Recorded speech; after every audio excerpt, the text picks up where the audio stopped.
Hey peeps, what's up? Munchie here, back with another video. I'm doing an unboxing of the Taramps Smart 3 base over here. So this here is the box in which the Taramps Smart 3 base comes in, and you do have this piece of tape which we need to cut at the bottom. And let us go ahead and open the box over here. Bam, here it is. This is the Taramps Smart 3 base. What else do we have in here?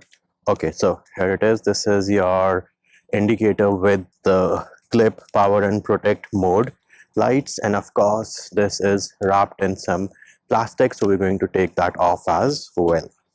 So here it is, Taramps Smart 3 base. Now on this side you have your in and out. So if you have RCAs, you just need to put one of the RCAs in here in the other one. Either you can leave it hanging, or you can use a RCA Y cable, which I have linked in the description of this video. Then you have your gain potentiometer, high pass, low pass, bass boost frequency, and the bass boost along with the monitor. This here is your positive and negative for the speaker. Then on the other side you have your smart fans, and you have your input positive and negative along with the remote, and of course these are also covered. Then you have your remote or monitor thingy, which should come with your remote, protect and power indicators.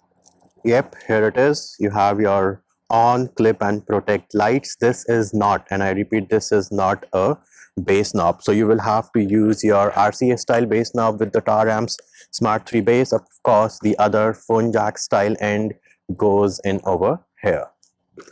Now as for your wire terminals, the speaker ones, I'm pretty sure you can easily fit in 10 or 12 gauge over here. These are 2mm Allen keys. Of course none of the Allen keys are included in the box. For your power and ground, these are 4mm, and you should be easily able to fit 1/0 wire, not oversized 1/0 but regular 1/0 AWG will fit in here. Your remote again is 2mm Allen key, and Taramps recommends that you use 18 AWG or 18 gauge wire over here. Other than that, I do see some dust in here, so that is one thing which you should keep in mind. Just use something to blow away all that dust and particles in here. But other than that, this thing is pretty heavy. So if you have any other questions about the Taramps Smart 3 base, mention them in the comments of this video.